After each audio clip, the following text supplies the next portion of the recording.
بسم اللہ الرحمن الرحیم۔ صحیح مسلم کا ہم مطالعہ کر رہے تھے، کتاب النکاح کا۔ جتنی بہرحال ترغیب دی ہے قرآن و سنت نے نکاح کی، اتنا ہی سوسائٹی اس سے دور جا رہی ہے، اس کے اوپر پابندیاں لگا کے، جیسا کہ ابھی ہم کلاس شروع ہونے سے پہلے ڈسکس کر رہے تھے کہ سوسائٹی میں معیارات جو ہے نا بہت اونچے ہو گئے۔ والدین تو چلیں پھر تھوڑا بہت ان کے اندر کچھ سینس ہوتی ہے یا احساس ذمہ داری کی وجہ سے وہ چاہتے ہیں کہ بچوں یا بچیوں کی شادیاں ہو جائیں، مطلب تھوڑا بہت وہ چاہتے ہیں، لیکن بچے اور بچیاں تو بہت ہی معیار اپنا بڑھا چکے ہیں۔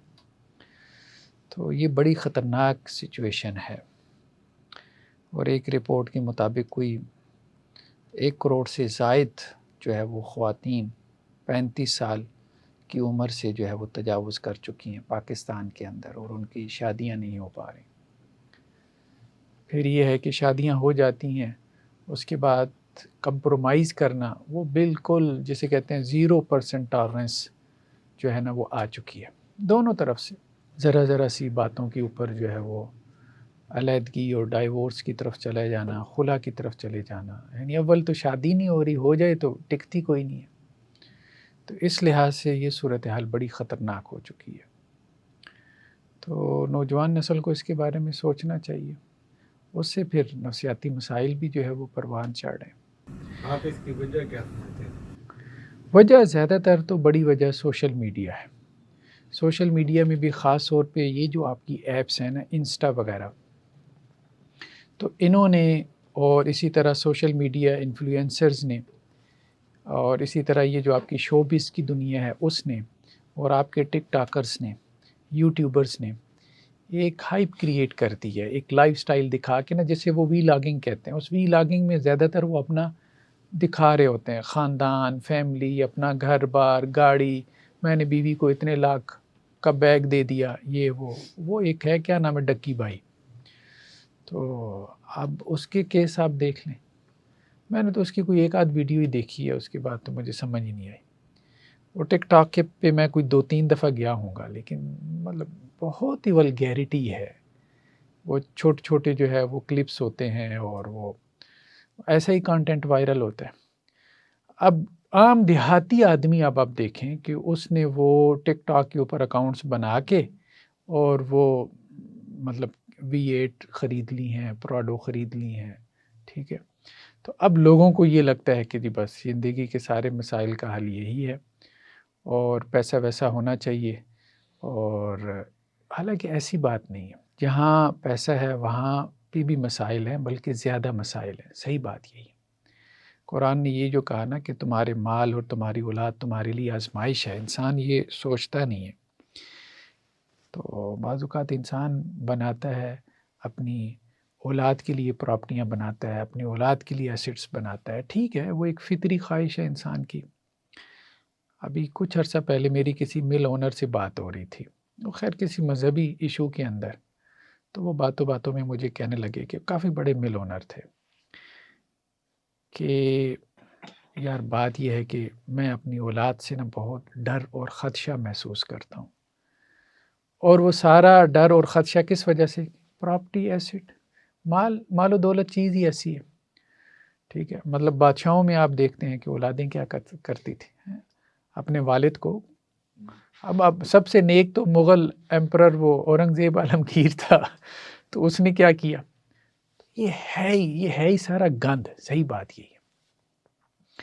تو والدین کے ساتھ کچھ نہیں کریں گے، یہ اولڈ ہومز کی آج کل کہانیاں وائرل ہو رہی ہیں، ٹھیک ہے، ساری زندگی سعودی عرب میں گزاری، باہر کسی ملک میں گزاری، پراپرٹی بنائی، آج اولڈ ہوم میں زندگی گزار رہے ہیں۔ اگر والدین کے ساتھ برا نہیں کریں گے تو آپس میں لڑے مریں گے اولادیں۔ ایون کہ دینی سیٹ اپس کے اندر دیکھ لیں، مطلب جب دینی سیٹ اپس بڑھ جاتے ہیں، الا ماشاء اللہ، اب اولادیں زیادہ ہوں تو ان کی لڑائی اس کے اوپر ہوتی ہے کہ محتمم کس نے بننا ہے، ٹھیک ہے، زیادہ کنٹرول اختیار کس کے پاس ہے، ٹھیک ہے۔ مطلب دین کے نام پہ بھی جو جائیداد اکٹھی کی گئی، جسے وقف جائیداد کہتے ہیں، تو وہ پبلک پراپرٹی، اس میں بھی مسائل۔ تو یہ چیز ہی ایسی ہے۔ اس لیے کل بھی میں اپنے گھر میں یہی بات کر رہا تھا مسز سے کہ ہمیں اولادوں کے لیے اتنا چھوڑ کے جانا چاہیے، اتنا منیمم جس سے گزارا ہو جائے بس۔ اس سے زیادہ چھوڑ کے جانا یہ ان کو بھی فتنے میں مبتلا کرنے والی بات ہے، کیونکہ ایک تو وہ آسائش پسند ہوں گے، ٹھیک ہے، ایفرٹ نہیں کریں گے، اسٹرگل نہیں کریں گے۔ اب جیسے ہم نے اسٹرگل کی، ٹھیک ہے، یا اللہ نے کروا لی، اب یقین مانے ہمارے اوپر تو وہ وقت بھی آیا کہ 1 روپیہ، واقعتاً 1 روپیہ نہیں ہوتا تھا جیب کے اندر کہ وہ یہ جو پبلک ٹرانسپورٹ کا نا کرایہ دیں، اور جامعہ اشرفیہ سے قرآن اکیڈمی کو 6 کلومیٹر جون جولائی کی گرمیوں میں پیدل، وہ میں نے جیب میں ہاتھ مارا 1 روپیہ بھی، اور یہ ہوتا تھا۔ تو ہم نے تو اب یہ ہے کہ ایک بندہ، یا وہ اکثر والدین، میں اپنی بات نہیں کرتا بلکہ اکثر والدین جو کسی مقام پہ پہنچے تو ظاہری بات ہے وہ ایک اسٹرگل کر کے پہنچے نا۔ اولادوں کو جب وہ فری میں ملتا ہے نا تو وہ، اب باپ نے چلو مدرسہ بنا لیا، اس نے محنت کی ہوگی، ٹھیک ہے، کوئی سیٹ اپ دینی کھڑا کر لیا، ظاہری بات ایسے تو نہیں کھڑا ہوتا ہے نا، محنت تو ہوتی ہے انسان کی، اس کا ہم انکار نہیں کر سکتے، لوگ اس کے ساتھ ملتے ہیں لیکن وہ 24 کا ملازم ہوتا ہے، 24/7 کا۔ ہاں، اولادوں کو وہ چیزیں فری میں ملتی ہیں، وہ مل اونر کا بیٹا ہو، وہ فیکٹری اونر کا بیٹا ہو، وہ کسی بہت بڑے بیوروکریٹ کا بیٹا ہو، عموماً دیکھیں آپ وہ عموماً خراب ہوتے ہیں، وزیر مشیر کا بیٹا ہو، وہ کسی محتمم کا بیٹا ہو، صاحبزادگان ان کو کہا جاتا ہے نا، صاحبزاد تو وہ ایسے ہی نکل جاتے ہیں۔ تو یہ اب ان کا لائف سٹائل دیکھ کے ان کے جو فالورز ہیں پھر وہ یہ چاہتے ہیں کہ جی ہمیں بھی یہ سب کچھ ملے، جیسے قرآن نے کہا نا کہ وہ قارون کو دیکھ کے نا بنی اسرائیل نے اس خواہش کا اظہار کیا تھا، کاش ہمارے پاس بھی یہ لائف سٹائل ہوتا ہمارے پاس بھی۔ تو اب یہ سارا سوشل میڈیا یہی دکھا رہا ہے، مذہبی لوگ بھی یہی دکھا رہے ہیں، مطلب مذہبی لوگ بھی اس وقت سیلیبریٹی بن چکے ہیں نا۔ جو بندہ کہتا ہے میں نے مذہبی بننا ہے تو اس کا بھی ماڈل مفتی طارق مسعود صاحب ہیں، یا مولانا طارق جمیل صاحب ہیں، یا بریلوی میں چلے جائیں تو پروفیسر طاہر القادری صاحب ہیں، یا پھر الیاس قادری صاحب ہیں۔ مطلب جہاں مطلب کوئی سٹیٹس ہے، سیدھی سی بات ہے، ٹھیک ہے، لوگوں کو دین چاہیے لیکن دنیا کے ساتھ چاہیے، ایسا ویسا دین نہیں چاہیے کہ آپ گمنام ہو کسی مدرسے کے اندر بیٹھے ہوں، مسجد سنبھال کے بیٹھے ہوں، 20-25 ہزار تنخواہ لے رہے ہوں، ایسا دین نہیں چاہیے، ٹھیک ہے۔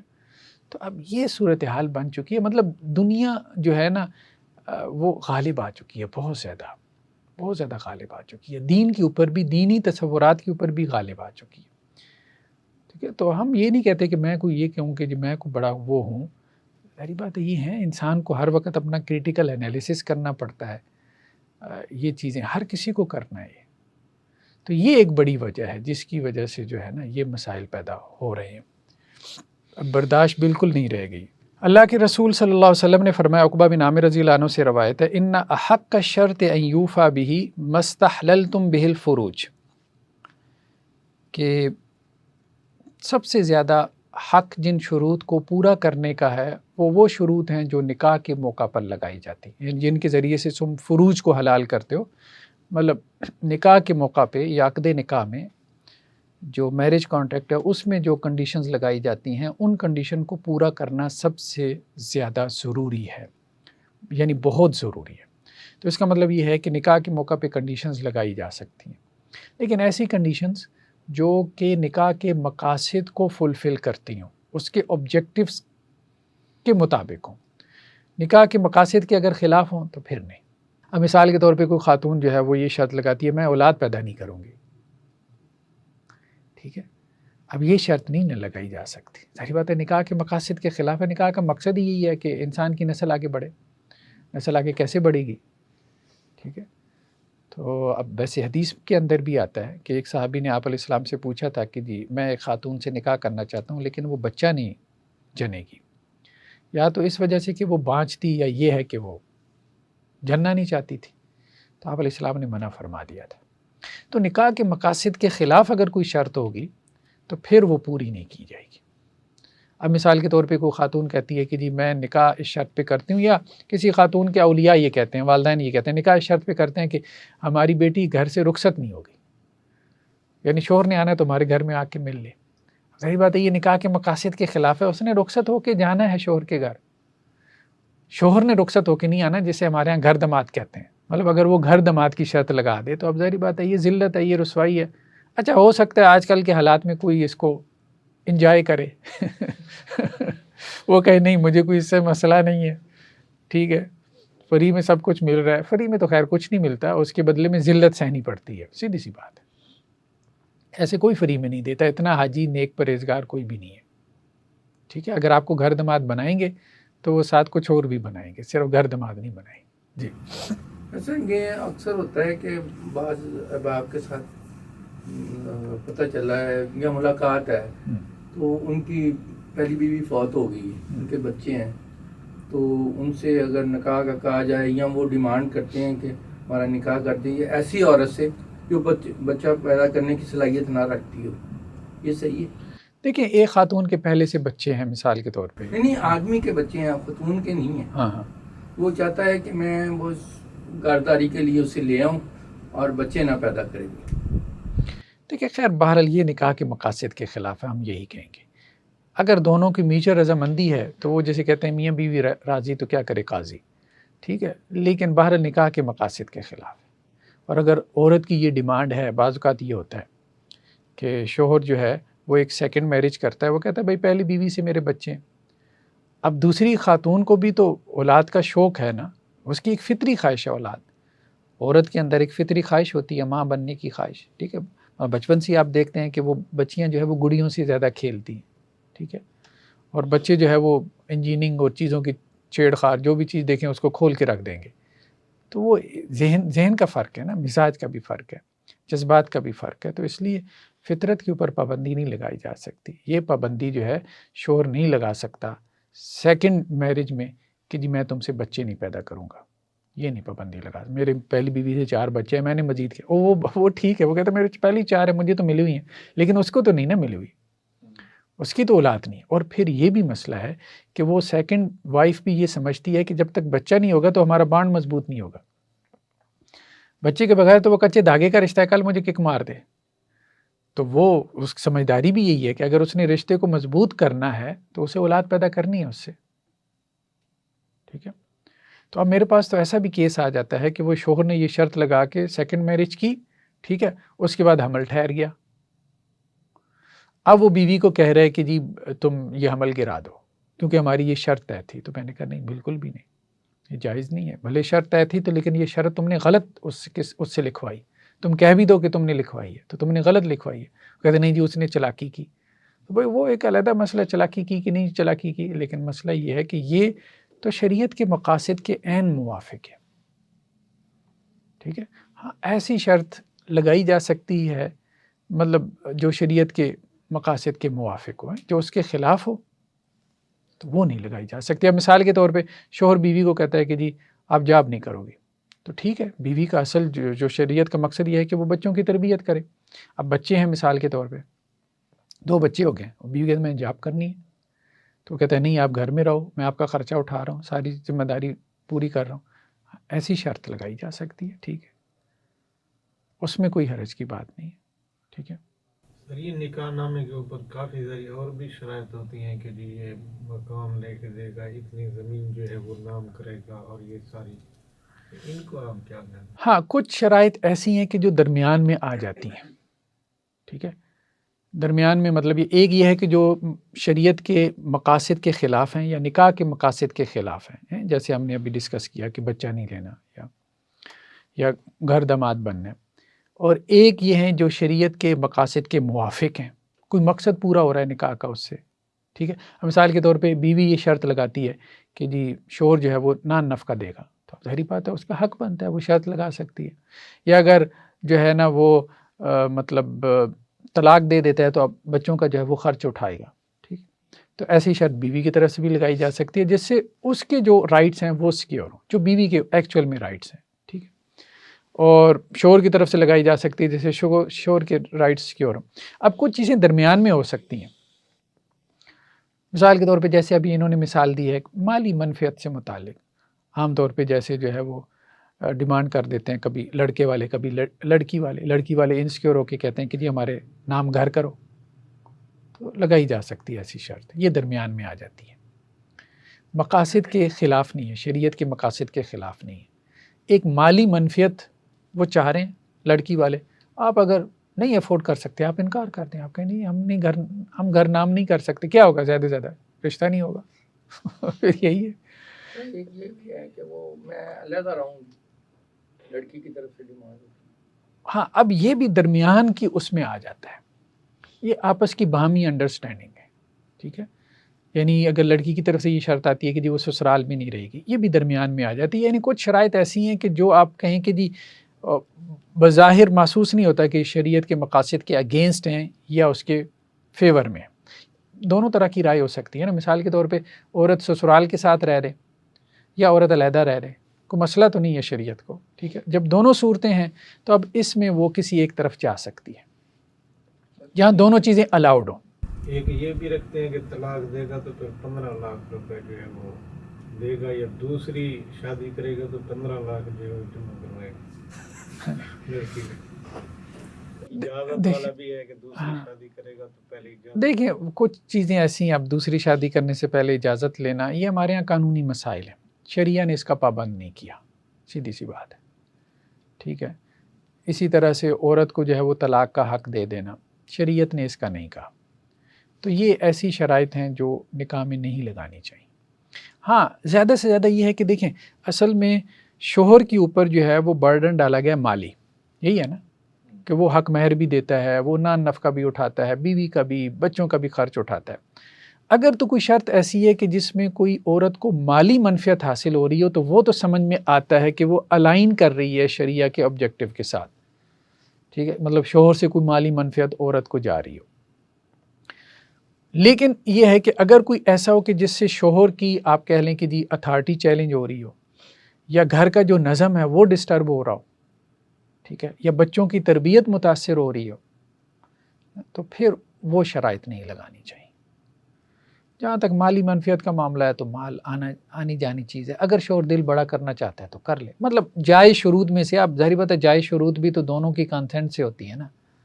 اب ایک خاتون کہتی ہے کہ جی مجھے حق مہر میں 1 کروڑ دے دو، ٹھیک ہے. اب اس کے پاس ہوگا تو دے دے، اگر نہیں ہے تو نہ دے، پھر معذرت کر لے. پھر یہی ہے شادی نہیں ہوگی وہاں پر، کہیں اور کر لے یہی ہے، کہیں اور کر لے. لیکن یہ ہم نہیں کہہ سکتے کہ وہ یہ شرط نہیں لگا سکتی. دیکھیں وہ لگا سکتی ہے، آپ ریجیکٹ کر سکتے ہو، ٹھیک ہے. ہاں کچھ چیزوں میں اس کا لگانا مناسب نہیں ہوگا. ہم یہ کہیں گے کہ بھئی یہاں اب یہ شریعہ کے اگینسٹ ہے ایسی شرط لگانا کہ جی آپ رخصت ہو کے شوہر کے گھر نہیں آؤ گی، یا آپ جو ہے نا وہ بچہ پیدا نہیں کرو گی، یا آپ شرط لگا دیں کہ جی آپ نے لازماً جاب ہی کرنی ہے ہمیشہ.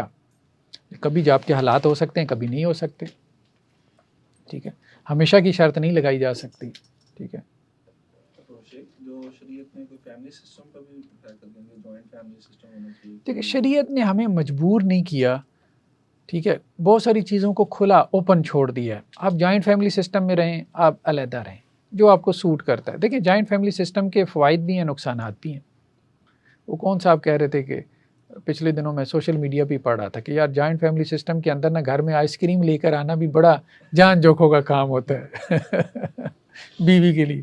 مطلب لوگوں کے اپنے اپنے مسائل ہیں، لوگ اس کو ڈسکس کرتے ہیں، ٹھیک ہے. ایک اور صاحب نے کہا کہ یہاں مطلب شادمان کا حوالہ دے رہے تھے، وہاں 2 کمروں کے فلیٹس ہوتے ہیں، بچے 2-4 ہو جائیں اس کے بعد میاں بیوی کو ٹائم ہی نہیں ملتا، 4 بچوں کو گھر سے باہر بھیجنا پڑتا ہے، ٹھیک ہے، آپس میں کوئی ٹائم سپینڈ کرنے کے لیے. تو جوائنٹ فیملی سسٹم کے مسائل بھی ہوتے ہیں، جہاں ایک کمرہ ہو، 2 کمرے ہوں، وہاں جو ہے وہ ساس سسر بھی ہیں، اور بھی اب یہ بھی ہے لوگ افورڈ بھی نہیں کر سکتے، یہ بھی مسائل ہیں. چلے افورڈ نہیں کر سکتے وہ ایک علیحدہ مسئلہ ہے.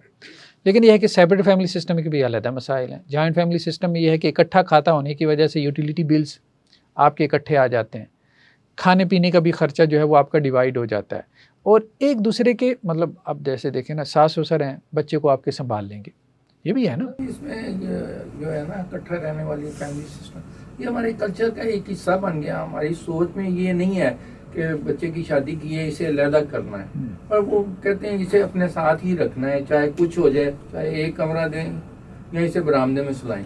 یہ کچھ میرا خیال ہے.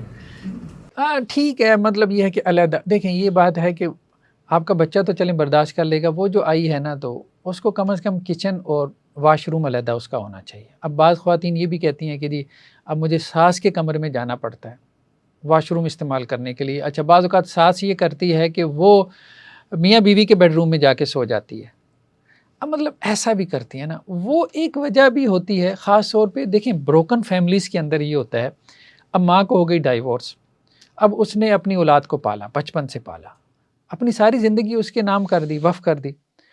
اب اس ماں کی جو اٹیچمنٹ ہوتی ہے نا اپنی اولاد کے ساتھ، تو وہ تو اس کو اپنا ایک ایسٹ اور پراپرٹی سمجھتی ہے، سیدھی سی بات ہے، اور وہ فطری ہے، ویسے بھی ماں کی ہوتی ہے، اور اس صورت میں تو مطلب جب اس نے سارا کچھ ہی زندگی اس کے لیے لٹا دی نا، اب ایک خاتون آتی ہے اور ایک دن میں اس کی اس پراپرٹی کے اوپر قبضہ کر لیتی ہے، تو اسے برداشت نہیں ہوگا نا. وہ بظاہر اگر منہ سے نہ بھی کہے لیکن اس کے اندر جلن تو آئے گی کہ یہ مجھے نظر انداز تو ہوگی ماں، سیدھی سی بات ہے. جب وہ بیوی آئے گی تو بیوی کو ٹائم دے گا، وہ ٹائم مانگے گی بھی، اور وہ اس کی طرف لپکے گا بھی. اگر نہیں لپکے گا تو ظاہری بات ہے آگے نسل کیسے چلے گی، خاندان آگے کیسے چلے گا. اس لیے دیکھیں بہت کم جو ہے نا وہ اولاد کے حقوق آپ کو نظر آتے ہیں نصوص میں. اس کی وجہ یہ ہے کہ فطرت میں انسان اولاد کا کرتا ہے، ٹھیک ہے. ماں باپ کے حقوق بار بار آتے ہیں. اس کی وجہ یہ ہے کہ اس کے لیے انسان کو ایفرٹ کرنی پڑتی ہے، اسٹرگل کرنی پڑتی ہے. تو جہاں فطری کھنچاؤ ہے نا، اس نے تو اپنا حصہ ویسے ہی لے لینا ہے. بچے کو مانگنے کی ضرورت نہیں ہے، وہ تو جب وہ مانگنے کے قابل ہی نہیں تھا پہلے دن سے، تو ماں باپ اس کو دے رہے ہیں، اس کو مانگنے کی ضرورت نہیں ہے. ٹھیک ہے. تو اب یہ خیر باہر المسائل، جوائنٹ فیملی سسٹم کے فوائد بھی ہیں، نقصانات بھی ہیں. سیپریٹ رہنے کے فوائد اور نقصانات بھی ہیں. اب یہ سیپریٹ ہو جائیں گے، مثال کے طور پہ ابھی بچہ ایک ہے، شوہر نے تو چلا جانا ہے ڈیوٹی پہ، اب پیچھے بیمار ہے، کچھ مسئلہ ہے، کیا کریں گے؟ یا شوہر بعض اوقات جو ہے وہ کسی دوسرے شہر میں بیٹھا ہوا ہے جاب کے سلسلے میں، کیا کریں گے؟ جی وہ سسرال والے دیکھتے نہیں. آپ بھائی سسرال والوں کے ساتھ رہو گے تو وہ دیکھیں گے، آپ بھی تو ان سے علیحدہ ہو کے بیٹھے ہو. تو یہ ہے کہ کچھ لینا دینا پڑتا ہے. اصل میں ہمارے یہاں مسئلہ یہ ہے نا کہ لوگ گیو اینڈ ٹیک کی طرف نہیں جاتے. لوگ کہتے ہیں بس ہمیں ملے، مطلب لوگوں کو اپنے رائٹس یاد ہوتے ہیں، رسپانسبلٹی نہیں یاد ہوتی. تو جوائنٹ فیملی سسٹم میں یہی ہوتا ہے کہ گیو اینڈ ٹیک ہے، بھئی آپ کو کچھ کرنا ہے اور کچھ آپ کو اس کے بدلے میں ملے گا. ہاں صرف اگر آپ لینے والا ذہن رکھیں گے تو پھر آپ شکایتی بن جائیں گے، اور آپ کا لب و لہجہ شکایتی ہوگا، میرے ساتھ یہ ہوتا ہے، میرے ساتھ یہ ہوتا ہے. بھئی یہ بھی تو بتاؤ تمہارے ساتھ کچھ اچھا بھی ہوتا ہے کہ نہیں وہاں پر. ٹھیک ہے، وہ اچھا بھی ہوتا ہے، ظاہری بات ہے اچھا بھی ہوتا ہے، لیکن انسان کا معاملہ یہ ہے نا کہ انسان اس کو نہیں دیکھتا. لیکن اب ایک آپ کہہ لیں کہ ہمارے یہاں ہوا چل پڑی ہے، علیحدہ ہونا ہے، علیحدہ ہونا ہے، تو بھائی ہو جاؤ اگر افورڈ کر سکتے ہیں. اگر شوہر افورڈ کر سکتا ہے اور اس کے جو پیرنٹس ہیں ان کے ایک سے زیادہ بچے ہیں، ان کو دیکھنے والا کوئی ہے، دیکھ بھال کرنے والا ہے، تو علیحدہ ہو جاؤ. میں تو یہ مشورہ دیتا ہوں بھائی اوپر تلے ہو جاؤ، بس اتنا کافی ہے.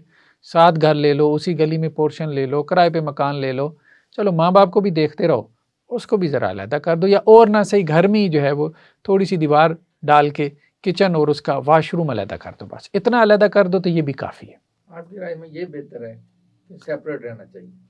میرے خیال میں فی زمان نہیں، سیپریٹ اس طرح سے سیپریٹ جو میں کہہ رہا ہوں، ہاں جی سیپریٹ ہی مطلب سیپریٹ سے مراد یہی ہے کہ نہیں کچن ایک نہ ہو، واش روم ایک نہ ہو، ہاں یہ نہیں ہونا چاہیے. یہ میں سمجھتا ہوں یہ اس کے ساتھ زیادتی ہے بیوی کے ساتھ. ٹھیک ہے. لیکن اگر وہ یہ کہے کہ جی بھائی دوسرے شہر چلو تو یہ بھی زیادتی ہے. اب ہمارے مثال کے طور پہ کراچی کی لڑکی ہے، ٹھیک ہے، اب میرے پاس یہ کیس ہے، کراچی کی لڑکی ہے، لاہور میں شادی ہو گئی یا اسلام آباد میں شادی ہو گئی. اب وہ کہتی ہے جی تم کراچی اپنی ٹرانسفر کرواؤ. وہ کہتا ہے میرے والدین یہاں ہیں، تم بھی آ کے آئی ہو یا میں وہاں. اب یہ بھی ہے نا، یہ بھی خواتین کرتی ہیں نا بھائی، مطلب گھر بھی لینا ہے تو وہاں میرے ماں باپ کے شہر میں جا کے لے. اب اس شوہر کو بھی سمجھ میں آ رہی ہوگی کہ میں وہاں جاؤں گا تو میں دباؤ میں آ جاؤں گا، گھر کا سارا نظام ڈسٹرب ہو جائے گا، یہ مضبوط ہوگی. ساری سیاست چل رہی ہوتی ہے. ٹھیک ہے. گھروں میں سیاست بہت ہوتی ہے اور عورتوں کے پاس تو کوئی اور ٹاپک ہوتا ہی نہیں سوائے شوہر کو ڈسکس کرنے کے. صحیح بات یہی. تو ان کا ذہن اس میں بہت چلتا ہے.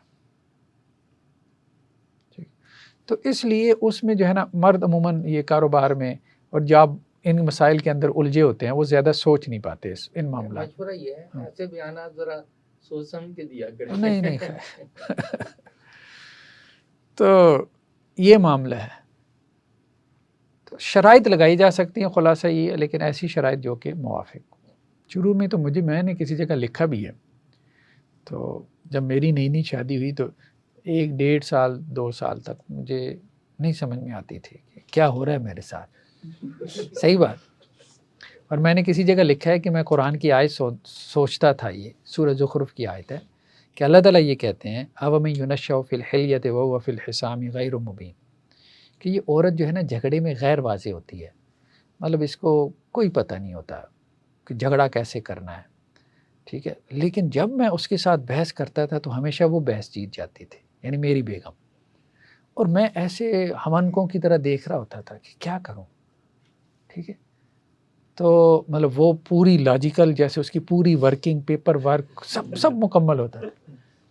پھر مجھے سال 1.5 سال کے بعد سمجھ میں آئی کہ میں اصل میں بے وقوف نہیں ہوں یا یہ عقل مند نہیں ہے.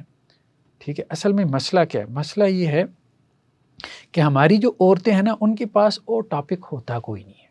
ان کی پوری کائنات ان کا شور ہوتا ہے، اور مرد جو ہے نا اس کے پاس دنیا کے 70 موضوعات ہیں، جاب کے کھکیڑے ہیں، باہر کے مسائل ہیں، بہت. ٹھیک ہے، تو وہ بیچارہ ان میں الجھا ہوتا ہے، اس کے پاس ٹائم ہی نہیں ہے گھر کا مسئلہ سوچنے کا.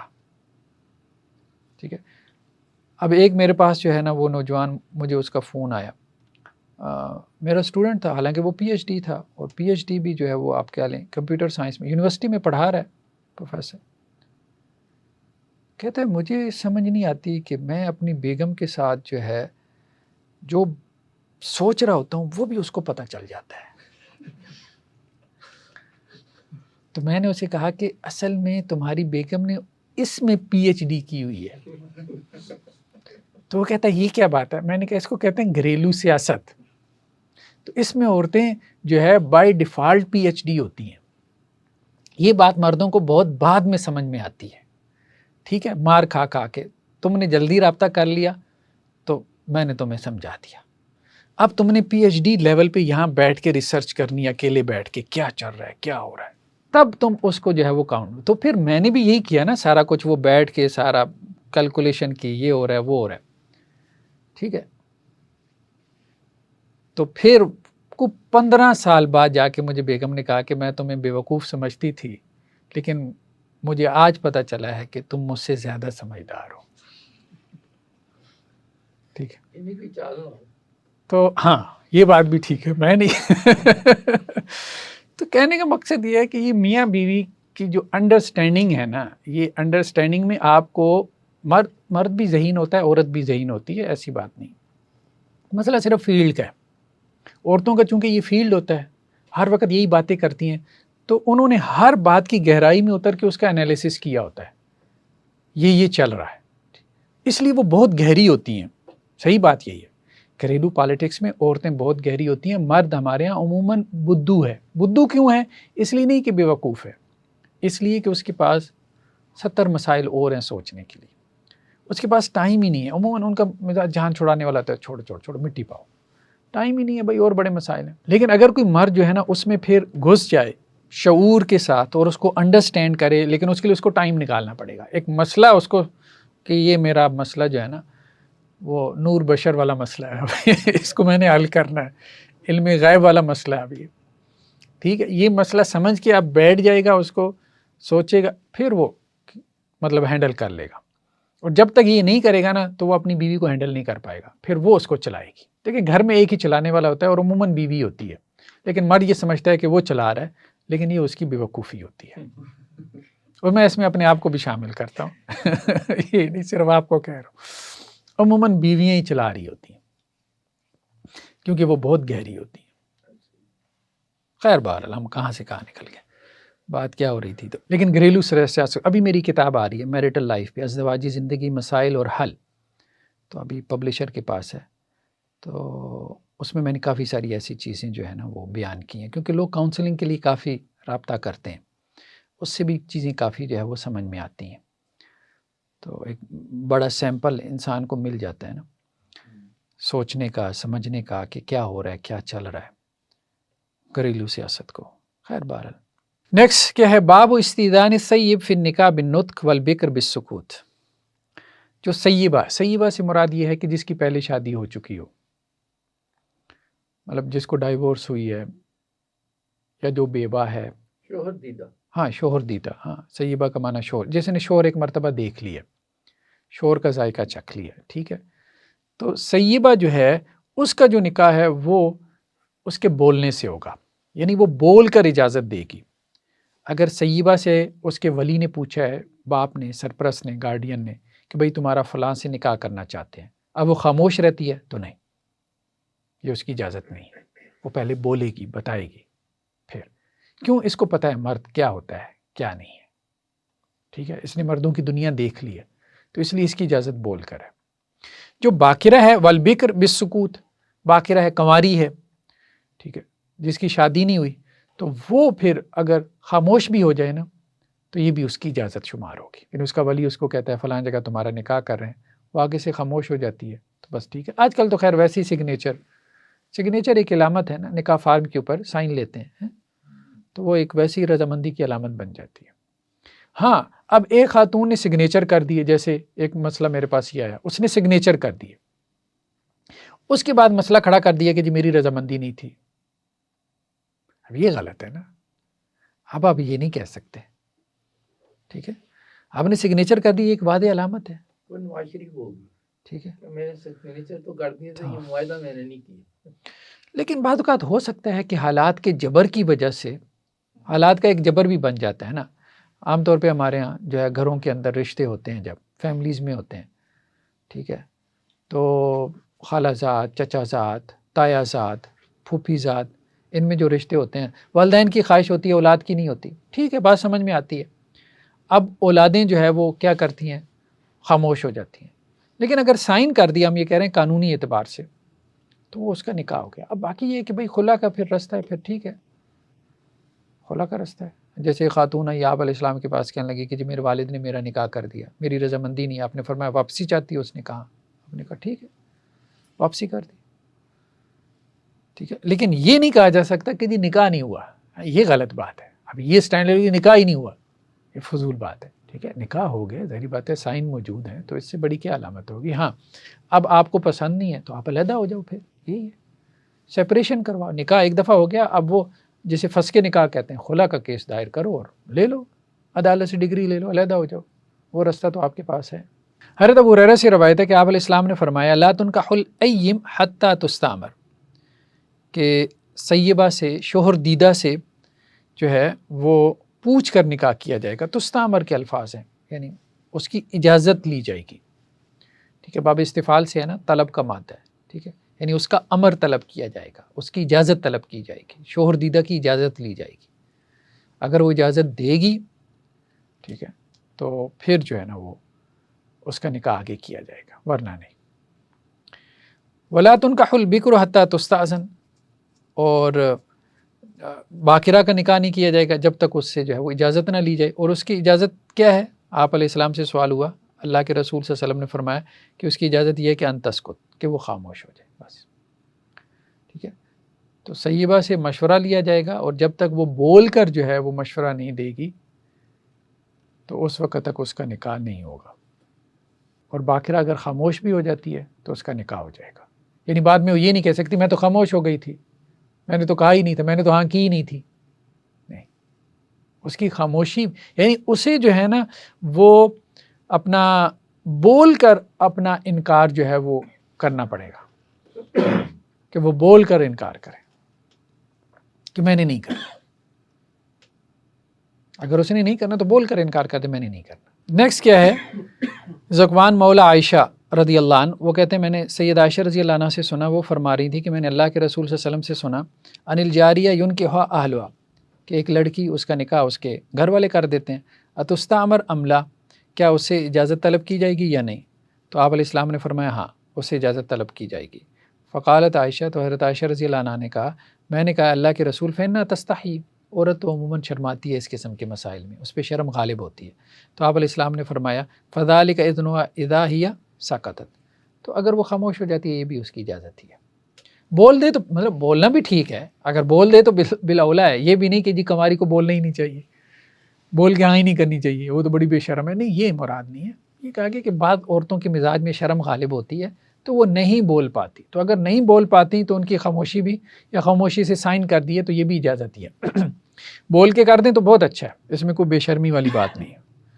حضرت عبداللہ ابن عباس سے ہے کہ اللہ کے نبی صلی اللہ علیہ وسلم نے فرمایا الایّم احق بنفسها من ولیہ، سیبہ جو ہے وہ اپنے ولی سے زیادہ حقدار ہے اپنی ذات کی، یعنی اپنی ذات کے بارے میں فیصلہ کرنے کے حوالے سے، کہ اس کا نکاح کہاں ہونا چاہیے کہاں نہیں ہونا چاہیے. کیونکہ وہ شوہر دیدہ ہے نا، شوہر دیدہ ہے، اس کو مردوں کے مزاج کا پتہ ہے.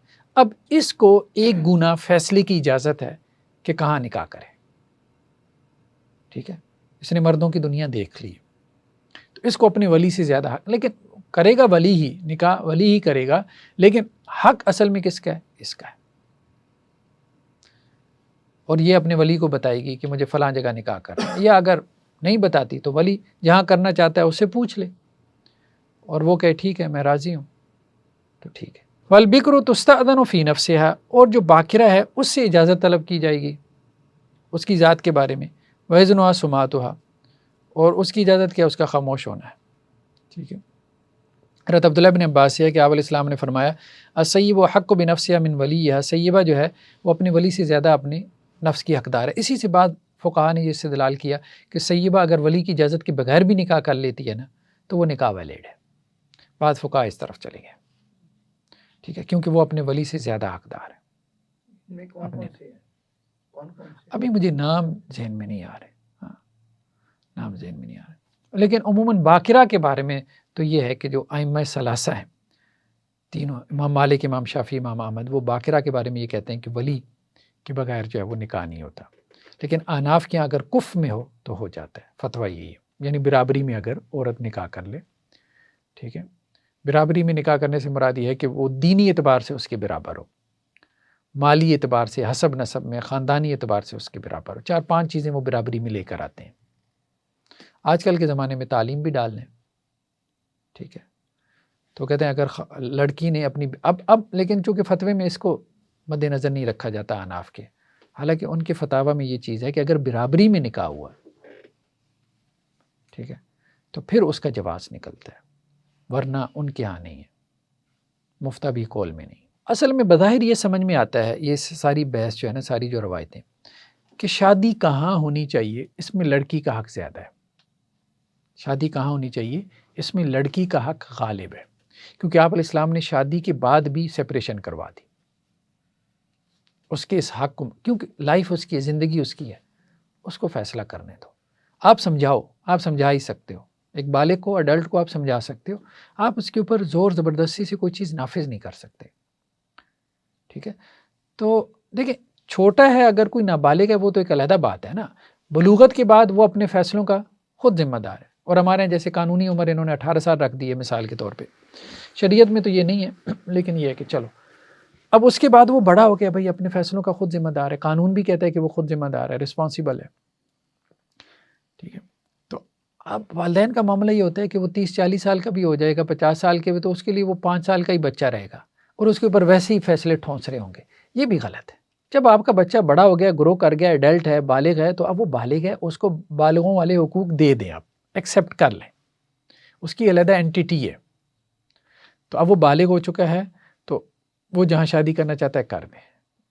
میرے پاس بھی جو کیسز آتے ہیں نا، یہ خاص طور پہ ہمارے آج کل یہ جو کیا ہوتا ہے، وہ بخار چڑھ جاتا ہے محبت کا، عشق کا، ٹھیک ہے، تو اب وہ سوشل میڈیا پہ رابطے ہو جاتے ہیں، تو میں پیرنٹس کو یہ کہتا ہوں اس کی شادی کر دو، یہ بخار نہیں اترے گا شادی کے بغیر، کر دو، ٹھیک ہے، میں تو یہی مشورہ دیتا ہوں، بس مناسب سا رشتہ ہو، مناسب سا ہو، کو بہت ذری بات ہے، تو اب یہاں وہ گزارا بھی کر لیں گے، کوشش بھی کریں گے، باقی کوئی شریعت نے منع بھی نہیں کیا محبت کی شادی سے۔ اب ایک غلط رابطہ ہو گیا، ٹھیک ہے، وہ رابطہ غلط تھا، اب اس کو تھوڑا سا چینلائز کر دو، ورنہ تو شادی کے بعد بھی یہ مسائل رہیں گے، بعض اوقات وہ شادی کے بعد بھی وہ پچھلی یادیں آتی رہتی ہیں، اچھا وہاں ہو جاتی تو بہت بہتر تھا، اس نے تو میرا بڑا دھیان کرنا تھا، اس نے تو نہیں کیا، سارے مسائل رہنے، بہتر ہے وہاں انہوں نے آپس میں ایک کر لیا ہے، ایک گند مار لیا، اب اس کو یہاں ہی سمیٹ دو۔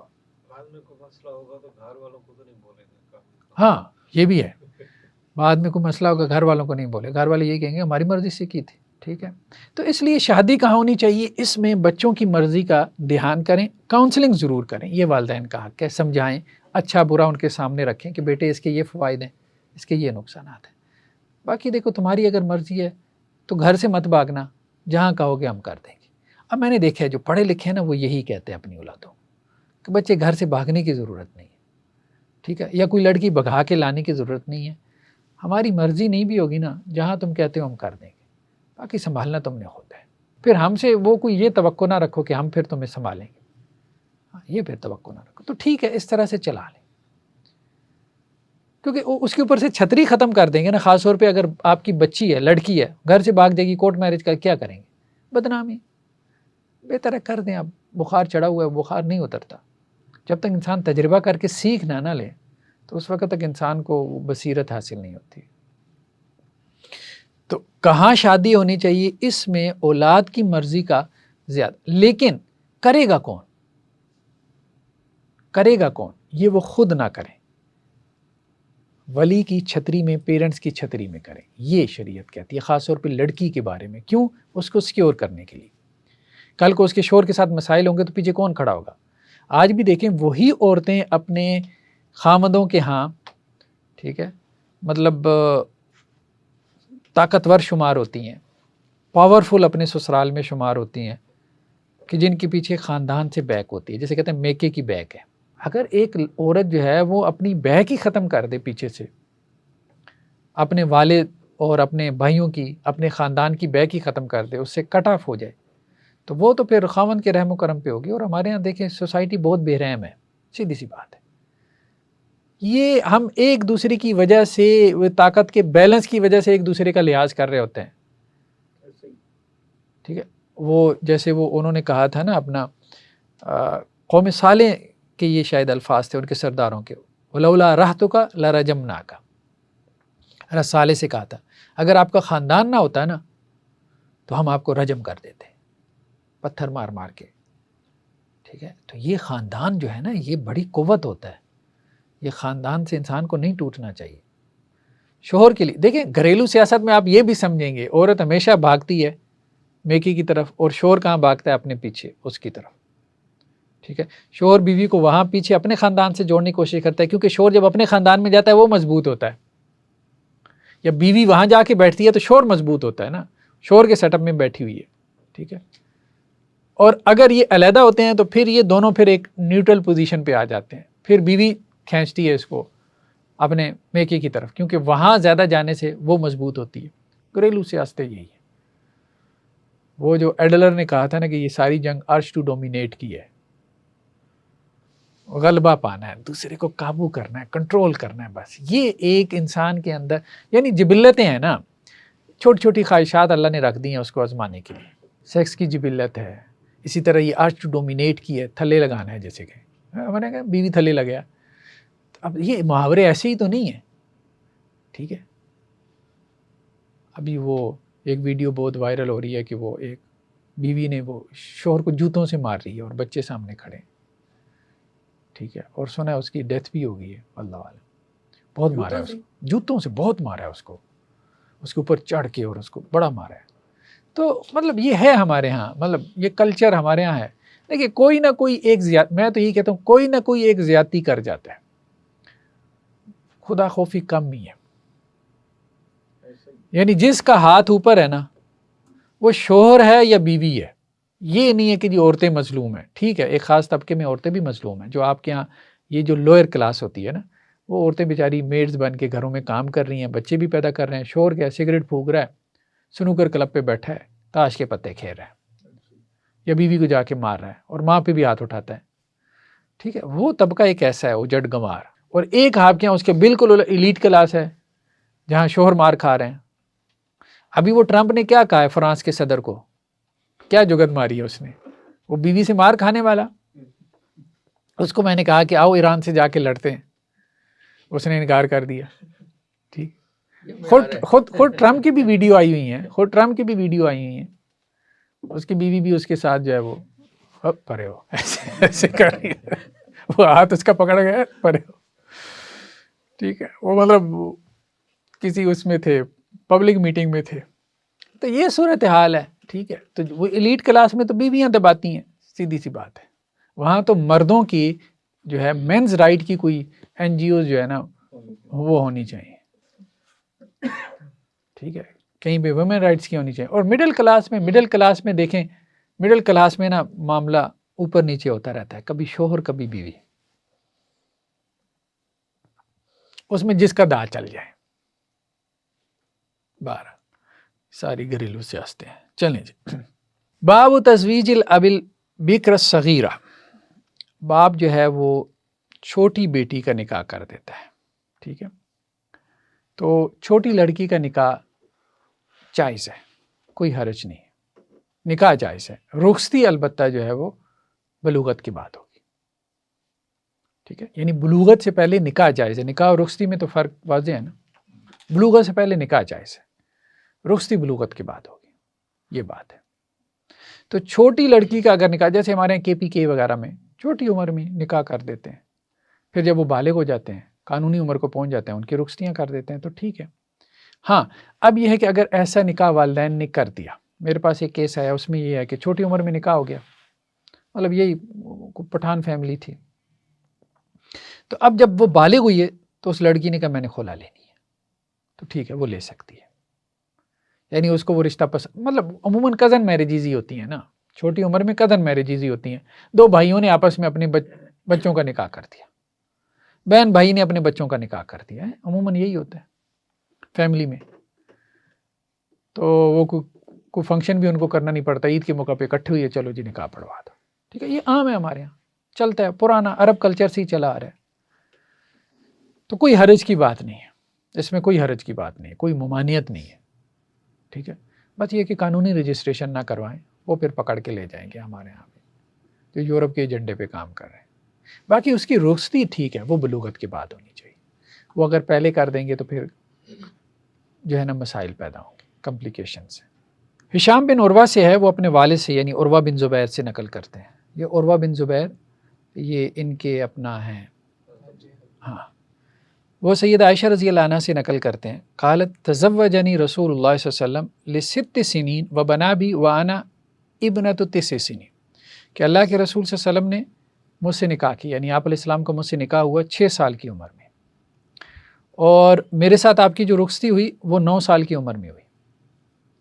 اب یہ مسئلہ ہمارے ہاں کافی جو ہے وہ اختلافی مسئلہ بنا، میجورٹی نے تو یہی کہا کہ یہی ہے، 6 سال کی عمر میں جو ہے وہ نکاح ہوا، 9 سال کی عمر میں رخصتی ہوئی، کیونکہ 9 سال میں لڑکیاں بالغ ہو جاتی ہیں، اور میرے پاس کیس آئے ہیں، واقعتاً میں آئے ہیں، 9-10 سال کی لڑکیاں کی بلوغت آئے ہیں، یہاں پاکستان میں بھی ہو رہی ہے، تو یہ ہے، ہو جاتی ہیں لڑکیاں بالغ، 8 سال کی عمر میں بھی ہو جاتی ہیں۔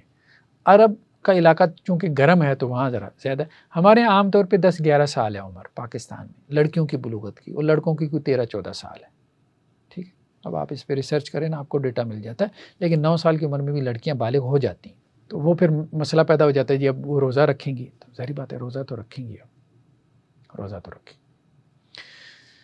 تو یہ ہے کہ بلوغت کے بعد جو ہے نا وہ نکاح ہو سکتا ہے، ٹھیک ہے، کیونکہ شریعت کے اندر جو ہے نا چھوٹا اور بڑا، اصل بات یہ ہے نا کہ مائنر کون ہے، ٹھیک ہے، چھوٹا کون ہے اور بڑا کون ہے، تو اس کی علامت کیا ہے؟ بلوغت ہے۔ لڑکیوں میں وہ بلوغت کیا ہے؟ وہ مینسس کا جاری ہو جانا۔ مینسس کا جاری ہونا کیا بتاتا ہے؟ کہ اس کی باڈی یہ کہہ رہی ہے کہ وہ کنسیو کرنے اور بچہ پیدا کرنے کے اہل ہوگی۔ اب ابھی ہم شریعت کی بات چھوڑ دیتے ہیں، فزیالوجی کی بات کریں، ایک عورت کب کنسیو کر سکتی ہے، کب بچہ پیدا کر سکتی ہے؟ جب اس کے مینسس جاری ہو جائے۔ تو مینسس کا جاری ہو جانا خود یہ بتا رہا ہے کہ اس کی باڈی تمہیں یہ بتا رہی ہے کہ وہ بچہ پیدا کرنے کے اہل ہو گئی ہے، اور آپ کہہ رہے ہو کہ نہیں ابھی اہل نہیں ہے، تو اس کی باڈی کی گواہی قابل قبول ہوگی، یعنی یہ تو ایک سائنٹیفک ایویڈنس ہو گیا نا، مشاہداتی ایویڈنس ہو گیا۔ باقی ٹھیک ہے کہ اس میں اس اعتبار سے کہ کوئی قانونی بے ضابطگیاں ہو رہی ہیں، کوئی ظلم پیدا ہو رہا ہے، تو آپ اس کی کوئی ایج ریسٹرکشن لگا سکتے ہو، وہ ایک علیحدہ مسئلہ ہے، ٹھیک ہے، لیکن اس کو یہ کہنا کہ جی یہ کوئی حرام کاری ہوگی اگر ایسا ہوگا تو نہیں، اس کو آپ حرام لفظ جو ہے یہ تو آپ شریعت سے ثابت کرو گے نا، آپ کہتے ہو یہ زنا ہوگا، بھئی ایک جج کو کیا مطلب یہ کہ جی یہ زنا ہے، یہ زنا نہیں ہے، ایک چیز نکاح ہے یا زنا ہے یہ تو شریعت کا موضوع ہے نا، یہ تو کتاب و سنت سے ثابت کرنا ہوگا، آپ کی کوئی قانون سے کوئی چیز زنا ثابت نہیں ہو جاتی۔ آپ کل کو قانون بنا دو کہ 30 سال سے پہلے جو نکاح کریں گے وہ زنا ہوگا، تو وہ زنا ہو جائے گا، تو عجیب تماشا ہے۔ اب مثال کے طور پہ وہ جج صاحب نے کہا کہ جی 18 سال کی، ہمارے یہاں یہ ہوتا ہے 18 سال سے کم عمر، اس کو کہتے ہیں کہ جی کم عمری کی شادی۔ کم عمری کیا ہے؟ 18 سال سے کم عمر، ٹھیک ہے، کم عمری کی شادی ہے، چلو مان لیا، ٹھیک ہے، 18 سال کی عمر میں قانونی طور پہ وہ شادی ویلڈ ہے، ٹھیک ہے۔ اچھا اب 18 سال ہونے میں 1 دن باقی تھا یا 2 دن باقی تھے یا 3 دن باقی تھے، تو انہوں نے نکاح کر لیا, 2-3 دن گزار دیے, قانون کے اعتبار سے شادی نہیں ہوئی. چلو ٹھیک ہے, وہ ایک تمہارا مسئلہ ہے, قانونی مسئلہ. کیا انہوں نے زنا کیا ہے؟ دنوں سے اس کا کیا تعلق؟ عمر غلط لکھوائی ہو, پھر عموماً ہمارے یہاں لوگ عمر سال غلط لکھوا دیتے ہیں, بچے کا سال بچانے کے لیے 1 سال اس کی عمر جو ہے وہ کم کر دیتے ہیں. عجیب ایک تماشا بنایا ہوا ہے. قانون نہیں, بس ایسی کھیل ہے, کھیل تماشا. یہ کوئی دن جو ہے یہ تھوڑے ہیں کہ جی اس دن جو ہے وہ اس چیز کا اہل ہو جائے گا. دنوں کا اس سے کیا تعلق ہے؟ اس کا تعلق اس کی فزیالوجی سے ہے کہ وہ شادی کی اہل ہے کہ نہیں ہے, یہ اس کی خود کی باڈی بتائے گی. وہ لڑکا ہے, اس کو ویٹ ڈریمز آنا شروع ہو جائیں, احتلام جسے ہمارے یہاں کہتے ہیں, ٹھیک ہے, تو وہ شادی کے اہل ہو گیا, اسی دن سے اہل ہو گیا, اسی وقت سے اہل ہو گیا. سمپل ہے. اس کا دنوں سے کیا تعلق ہے کہ 18 سال کی عمر میں ہوگا, کل کو قانون بنا لو 25 سال کی عمر میں ہوگا, کل کو قانون بنا لو 40 سال کی عمر میں ہوگا. تو وہ تو اس طرح سے تو اہلیت ثابت نہیں ہوتی نا. اہلیت تو آپ اس بندے کے بارے میں ڈسکس کر رہے ہو تو سائنٹیفک ایویڈنس لے کے آؤ کہ اس کی باڈی کیا بتا رہی ہے کہ کب وہ اہل ہو رہا ہے شادی کے. ٹھیک ہے, تو اس لیے یہ بحث انہوں نے بہت غلط پیدا کر دی ہے. اور امریکہ کے اندر بھی میں نے اس پہ ایک آرٹیکل لکھا تھا, اکثر بیشتر اسٹیٹس کے اندر وہ یہ کہتے ہیں کہ جی پیرنٹس کی کنسنٹس کے ساتھ, اور بعد میں تو یہ بھی نہیں ہے کہ پیرنٹس کی کنسنٹ ہو. 4 قسم کی اسٹیٹس ہیں, کچھ میں کم عمری کی شادی منع ہے, کچھ میں کم عمری کی شادی جو ہے وہ امریکن اسٹیٹس میں والدین کی اجازت کے ساتھ جائز ہے, اور کچھ میں عدالت کی اجازت کے ساتھ جائز ہے, اور کچھ میں مطلقاً جائز ہے. مطلب ان کے یہاں وہ جو کیتھولک کے وہ ساری مذاہب میں یہی رائج رہا ہے. ٹھیک ہے, بالغ ہو گئی ہے بس ٹھیک ہے, شادی جائز ہے. تو اس میں یہ سمجھتا ہوں کہ اگر پیرنٹس انوالو ہیں کم عمری کی شادی میں, اگر پیرنٹس کی اجازت انوالو ہے, جیسے ابھی ہم نے مثال دی, 2 بھائی آپس میں اپنے بچوں کی شادی کر دیتے ہیں. اب مثال کے طور پہ لڑکی کی عمر 18 سال ہے, لڑکی کی عمر 16 سال ہے, ٹھیک ہے, شادی کر دیتے ہیں. تو اب اس میں کیا مسئلہ ہے؟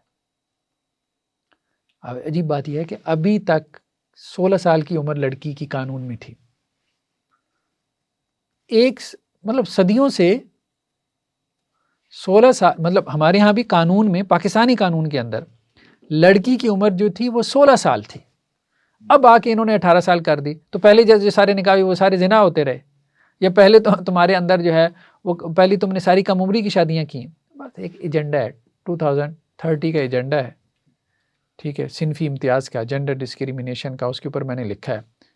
وہ UNO جو ہے وہ اس کے اوپر ان کو فنڈز دیتا ہے. وہ فنڈز لینے کے لیے یہ سارے قوانین پاس کرتے ہیں, بس ان کا اور کوئی آبجیکٹو اور مقصد نہیں ہے. اچھا, یہ اسلامی نقطہ نظر سے پسندیدہ عمل ان دونوں میں کون سا ہے؟ اسلامی نقطہ نظر سے تو دیکھیں نا کہ انسان ایک تو یہ کہ بالغ ہو جائے, پہلی بات تو یہ, بلوغت سے پہلے نکاح ہو سکتا ہے, رخصتی نہیں کرنی چاہیے, بالغ ہو جائے. اور دوسرا یہ کہ اس کے اندر تھوڑا سا میچورٹی اور شعور آ جائے. اچھا, میچورٹی اور شعور کا تعلق جو ہے نا وہ انسان کے حالات کے ساتھ ہوتا ہے. بعض اوقات ایک 10 سال کا بچہ بہت میچور اور باشعور ہوتا ہے, اور جسے کہتے ہیں بڑی پکی باتیں کر رہا ہوتا ہے, ٹھیک ہے, کیونکہ وہ اپنے ماحول سے لرن کرتا ہے. وہ یتیم پیدا ہوا, گلیوں میں اس نے ماریں کھائیں, لوگوں کے بیہیویئر ایٹیچیوڈ دیکھے. اور بعض اوقات ایک 20 سال کا بچہ بھی میچور نہیں ہے, شادی کے قابل نہیں ہے, سیدھی سی بات ہے. آپ یہ کہہ رہے ہو کہ 18 سال اس کی عمر ہے, شادی کے قابل ہو گیا. میں تو یہ کہوں گا کہ 18 سال کے بعد بھی اس کو چیک کرنا چاہیے شادی کے قابل ہے کہ نہیں ہے. ہو سکتا ہے وہ 25 سال کا ہو جائے تو میں کہوں یہ 25 سال کا بھی ابھی شادی کے قابل نہیں. ٹھیک ہے, یہی کہا ہے کہ اسے آزماؤ. اصل بات یہ ہے کہ میچورٹی کو بھی دیکھنا چاہیے. اور آج ہمارے ہاں خاص طور پہ یہ پیمپرڈ بچے جو ہیں, ان کی جو ہے وہ میچورٹی لیول بہت کم ہو گیا ہے. پھر تیسری بات ایک یہ بھی ہے کہ جہاں پہ والدین یہ سمجھتے ہوں کہ ہم چھوٹی عمر میں شادی کر دیتے ہیں اور ہماری سپرویژن میں اب یہ رہیں گے, یعنی اس کو وہ کور کریں گے والدین. جہاں ان کی میچورٹی لیول نہیں ہے اتنا, وہاں والدین کور کریں گے.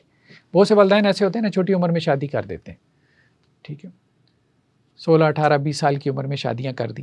اب وہ کہتے ہیں چلو اس نے 4-5 سال جو ضائع کرنے ہیں اس کو ہم اپنی سپرویژن میں کوئی تھوڑا سا ان کو چلا لیتے ہیں, خرچہ ان کا خود اٹھا لیتے ہیں, جوائنٹ فیملی سسٹم میں چل جاتا ہے. تو ٹھیک ہے, وہاں تو اب وہ صرف کوئی سنگل جو ہے نا وہ آپ کہہ لیں کہ جی مائنڈ نہیں ہے جو گھر کے فیصلے کر رہا ہوں, بلکہ وہ ایک سپرویژن. جیسے عورت کی حکومت کے حوالے سے یہ مسئلہ پیدا ہوا نا کہ اگر عورت حکمران بن جائے گی, حدیث میں آتا ہے, تو وہ قوم فلاح نہیں پائے گی. اب اس پہ مسئلہ پیدا ہوا، ہمارے ہاں جیسے عورتیں جو ہے وہ وزیر اعظم بن جاتی ہیں، تو اس پہ بعض علماء نے یہ بات کہی کہ اب وہ معاملہ نہیں ہے، اس لیے نہیں ہے کہ اب وہ اکیلی فیصلہ نہیں کر رہی ہوتی، بلکہ اس کے ساتھ پوری کیبنٹ ہوتی ہے، ٹھیک ہے، مردوں کی، وہ مل کے فیصلہ کر رہے ہوتے ہیں. تو اس لیے اگر وہ دونوں کم عمر بھی ہیں اور ایک جوائنٹ فیملی سسٹم میں ہیں، ایک خاندان کے اندر ہیں، تو وہ چل جاتا ہے، ٹھیک ہے، چلا لیں. حالات کے اعتبار سے، مطلب اس کا تعلق اس سے نہیں ہے کہ کوئی قانون بنا کے سب کے اوپر نافذ کر دیں، نہیں، حالات کے اعتبار سے کسی کو اگر زنا میں پڑنے کا اندیشہ ہے، وہ 16 سال کی عمر میں شادی کر لے تو بالکل ٹھیک ہے، ویلڈ ہے، اسے کرنی چاہیے، لیکن والدین کی سپرویژن میں، ان کی اجازت سے، دونوں کو، ایسے نہیں. لیکن ہمارے ہاں بھی مسائل یہ پیدا ہوئی ہے نا کہ ایک صاحب، ان کے 4 بچے تھے، 4 بچوں والا ظاہری بات ہے 40 پلس ہی ہوگا. اس نے ایک 15 سالہ لڑکی پٹا لی، ٹھیک ہے، اس کو گھر سے بھگا لیا اور اس کے ساتھ کورٹ میرج کر لی.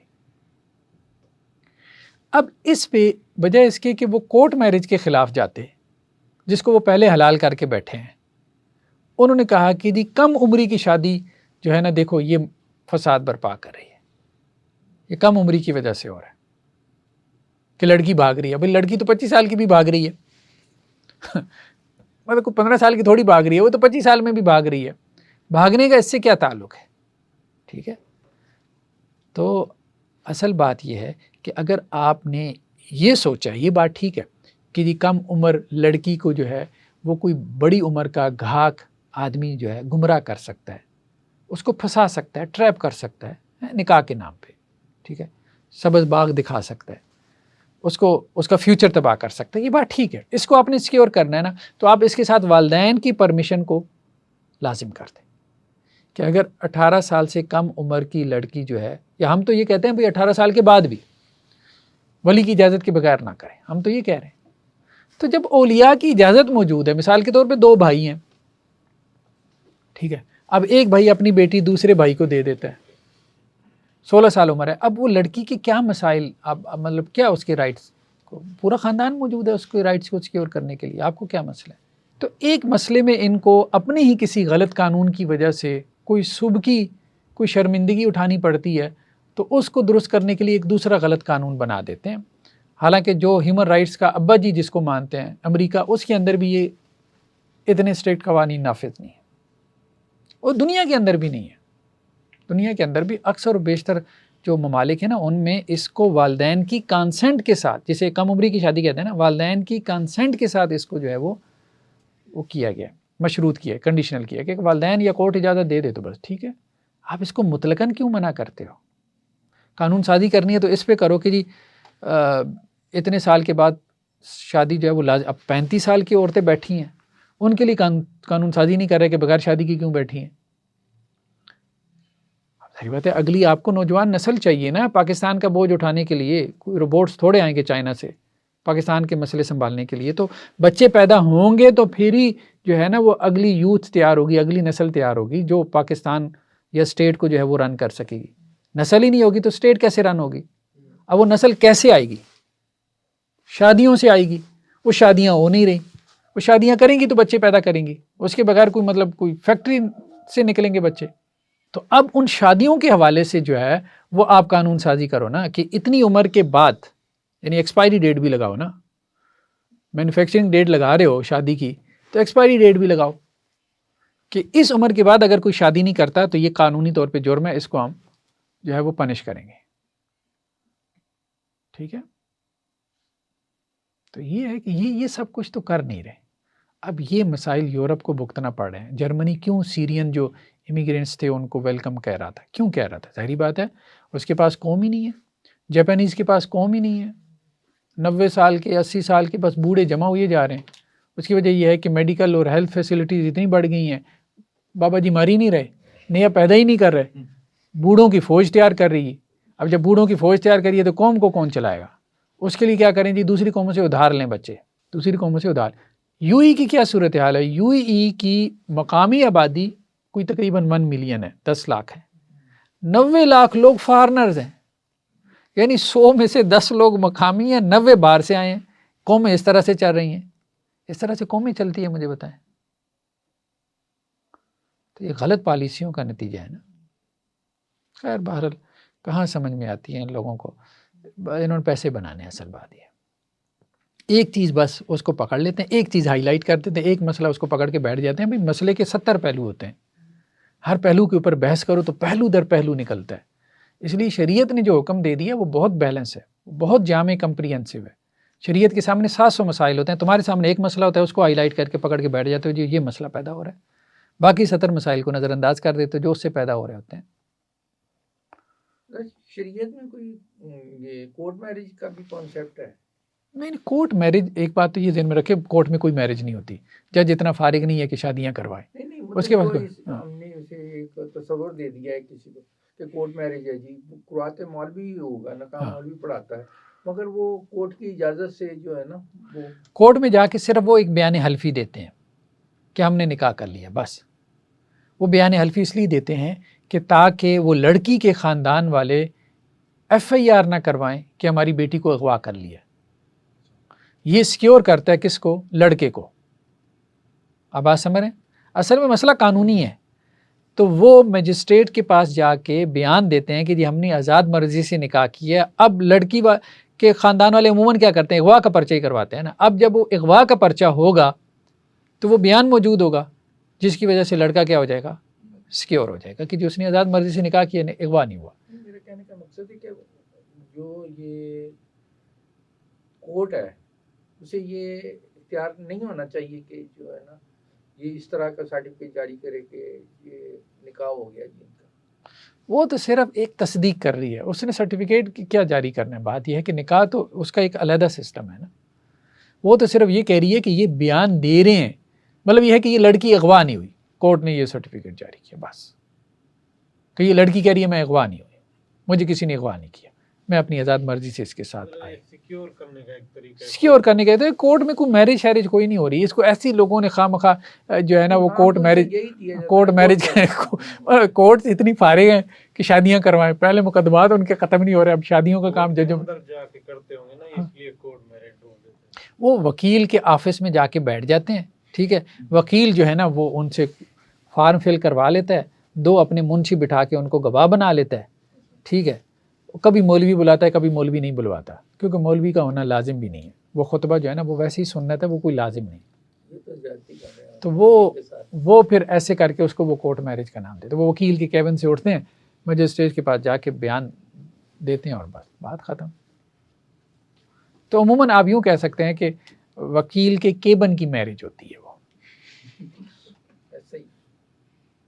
ٹھیک ہے، اور بعض اوقات وکیل کے کیبن میں بھی وہ جب جاتے ہیں تو اسے کہتے ہیں نہیں ہم پہلے ہی نکاح پڑھوا کے آئے ہیں، تو وہ صرف ان کو فارم فل کرنے بس ایسا ہی.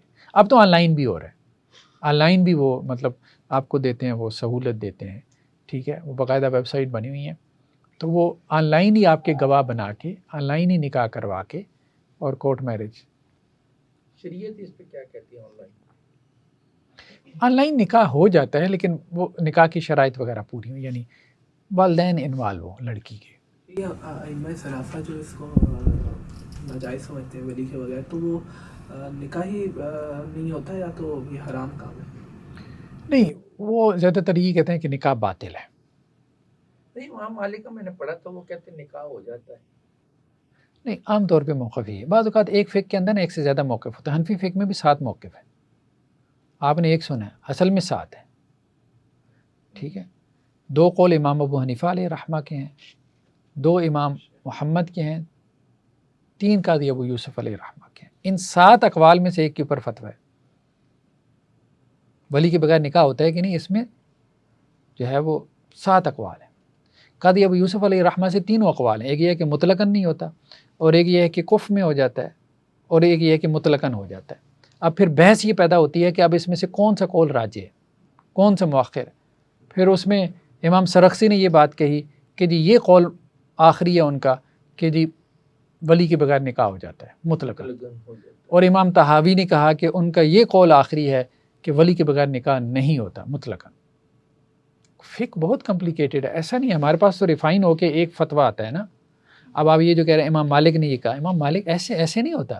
مال کی کتابوں میں ایسے نہیں لوگ امام مالک نے یہ کہا، لمبی چوڑی بحث ہوتی ہے، پوری سائنس ہے، ایک روایت تو ہوتی کوئی نہیں ہے۔ امام شافعی کا قول قدیم، امام شافعی کا قول جدید، امام احمد کی ایک روایت، امام احمد کی دوسری روایت، یہی سب سے بڑا مسئلہ یہی ہوتا ہے کہ متعین کرنا ہے کہ کیا ہے، اس کے باوجود اتفاق نہیں ہوتا کہ متعین کیا ہے، یعنی اتفاق کبھی نہیں ہوتا۔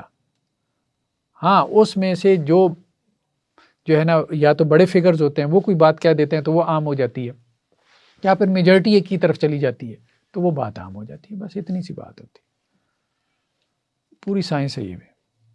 تو خیر بہرحال یہاں پہ کچھ لوگوں نے یہ بھی کہا کہ 19 سال عمر تھی، کچھ لوگوں نے یہ بھی کہا کہ بیسیکلی یہ 9 نہیں تھی، یعنی 16 سال کی عمر میں نکاح ہوا اور 19 سال کی عمر میں رخصتی ہوئی، یہ قول بھی موجود ہے، ٹھیک ہے۔ لیکن بہرحال بظاہر روایتوں سے یہ محسوس ہوتا ہے کہ یہ قول کمزور ہے، اگر ثابت ہو جاتا تو بہتر تھا، مطلب ان لوگوں کی شکوک و شبہات اڑ جاتے، ٹھیک ہے۔ اگر اس میں کوئی مسئلہ نہیں، اسلامی کا لیے کوئی مسئلہ نہیں، یہ عرب میں عام کلچر تھا، عام رواج تھا، ٹھیک ہے۔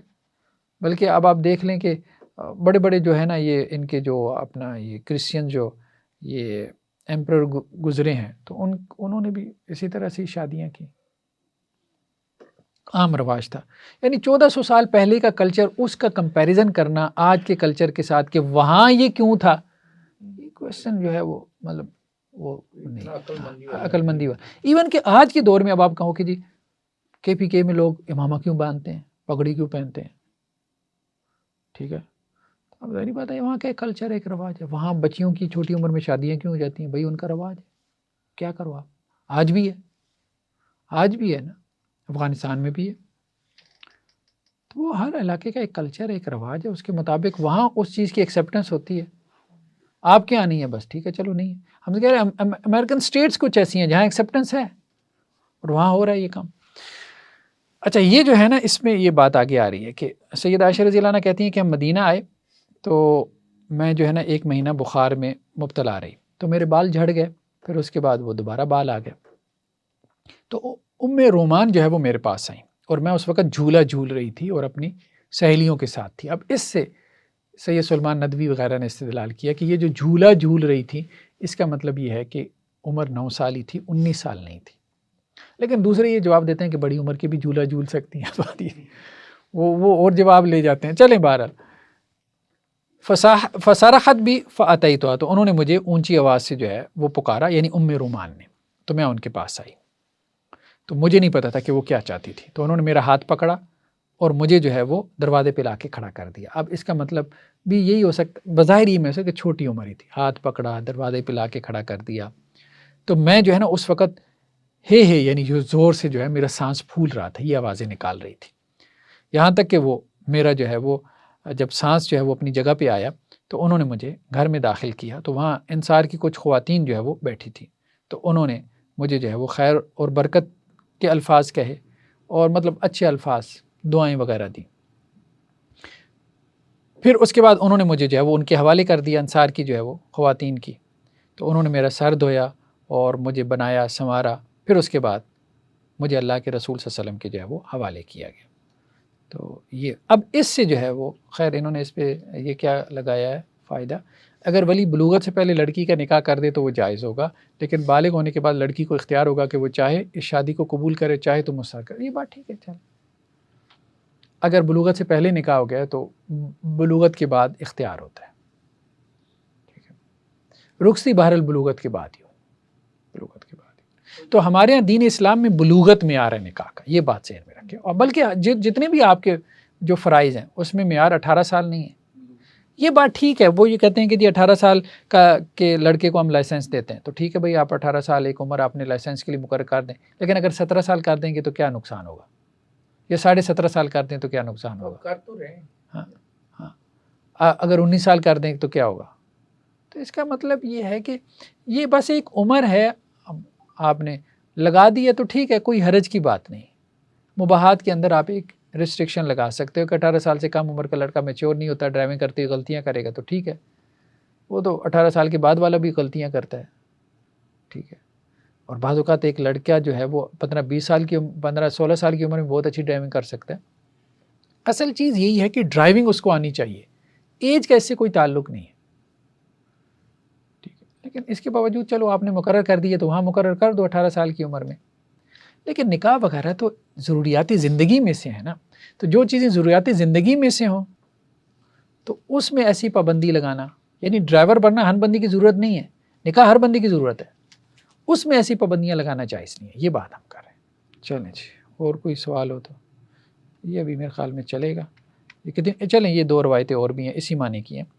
زہری جو ہے وہ حضرت عروہ سے و سید عائشہ سے نقل کرتے ہیں کہ آپ علیہ السلام نے ان سے نکاح کیا جبکہ وہ 7 سال کی تھیں. بعد نے اس کی تعبیر یہ کی تھی کہ 6 سال کی تھیں، 7ویں سال میں داخل تھیں. ٹھیک ہے. اور آپ علیہ السلام کی طرف ان کی رخصتی ہوئی جبکہ ان کی عمر 9 سال تھی، اور وہ کہتی ہیں کہ ان کے کھلونے ان کے ساتھ تھے. اب یہ بھی ایک بات ہے کہ وہ 9 سال ان کی عمر تھی. اور آپ علیہ السلام کی جب وفات ہوئی تو ان کی عمر 18 سال تھی. تو اس سے بھی یہ ثابت ہوتا ہے کہ بظاہر یہی محسوس ہوتا ہے کہ 9 سال کی عمر میں رخصتی ہوئی اور 18 سال تک 9 سال انہوں نے آپ علیہ السلام کے ساتھ گزارے. بظاہر یہی محسوس ہوتا ہے، واللہ اعلم. لیکن اس میں یہ بھی کہتا ہوں اگر اگلے نے اس کو مسئلہ ہی بنا لیا تو اس کو یہ قول سنا دیں کہ یار ہمارے یہاں بعض جو ہے وہ محققین کا کہنا یہ بھی ہے کہ 16 سال کی عمر میں جو ہے وہ نکاح ہوا تھا.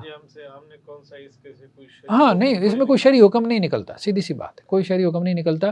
آپ یہ کہہ دیں اور آرام سے کہہ سکتے ہیں، مجھے اس میں کوئی مسئلہ نہیں ہے. ٹھیک ہے کہ 16 سال کی عمر میں جو ہے وہ سید عائشہ رضی اللہ عنہا جو ہے ان کا نکاح ہوا اور 19 سال کی عمر میں ان کی، کیونکہ ایک تاریخی بات ہے نا، ایک تاریخی بات ہے. ہو سکتا ہے راوی سے غلطی ہو گئی ہو، یہ بھی بات ٹھیک ہے،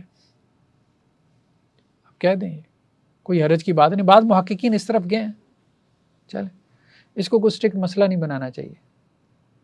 ٹھیک ہے. نہیں کم عمری کی شادی کی دلائل اور بھی ہیں نا. ہاں اور بھی دلائل ہیں، اور خاص طور پہ قرآن کی وہ آیت جو سورہ طلاق کے اندر ہے کہ وہ عورتیں کہ جن کو حیض نہ آیا ہو، ٹھیک ہے، تو ان کی عدت کیا ہوگی؟ تو ان کی عدت جو ہے وہ 3 مہینے. تو اس کا مطلب یہ ہے کہ اور بھی آپ سنن ابی داؤد وغیرہ دیکھیں تو چیپٹرز موجود ہیں کہ عرب کیا کرتے تھے کہ جو ابھی بچہ حمل کے اندر ہوتا تھا اس کا بھی نکاح کر دیتے تھے. ہاں مطلب یہ جو میرا ہے اس کا میں نے نکاح کیا. ایک سوال تھا اس کے اندر جو آپ نے سورۃ طلاق کی آیت کا حوالہ دیا، تو اس کے اندر اس کی عدت کا جو ہے نا وہ ٹائم پیریڈ ہے، تو ایسا نہیں ہوتا کہ اگر ایک عورت کی رخصتی نہیں ہوئی تو اس کی عدت ہوتی ہی نہیں ہے؟ ایسا ایک مسئلہ ہے کہ میں نے سنا کہ اگر وہ رخصتی نہیں ہوئی تو اس کی عدت ہوتی ہی نہیں ہے. ہاں یہ تذکرہ بھی ہمیں ملتا ہے. ہاں کیونکہ یہ والی آیت کے اوپر بہت لوگ جو ہے نا وہ شور مچاتے ہیں کہ آپ اس سے پہلے ہی جو ہے نا اس کا نکاح کر دیتے ہیں اور رخصتی بھی کر دیتے ہیں بلوغت سے پہلے.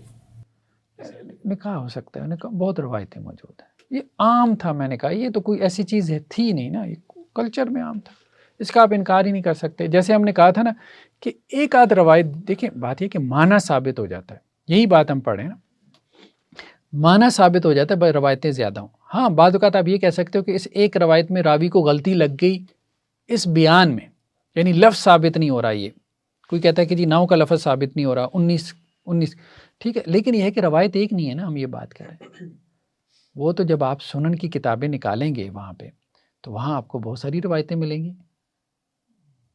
ٹھیک ہے، بلکہ باقاعدہ آپ کو اس نام سے عنوان ملیں گے کہ مطلب جو حمل میں بچہ ہے اس کا بھی نکاح کر دینا. ٹھیک ہے، ایک رواج تھا. کی بات ہے، اسلام میں تو ایسا نہیں ہوا. اسلام کی بات کر رہے ہیں نا وہاں، یہ مطلب عرب کلچر کی بات ہے، عرب کلچر کی بات ہو رہی. ٹھیک ہے.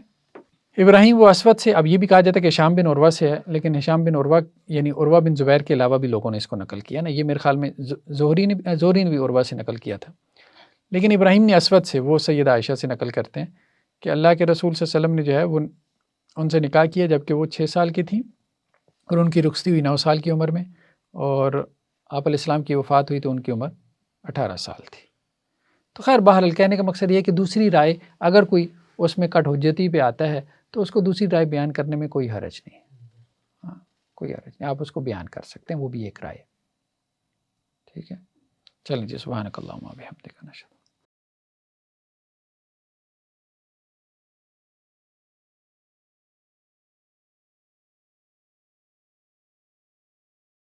ہے.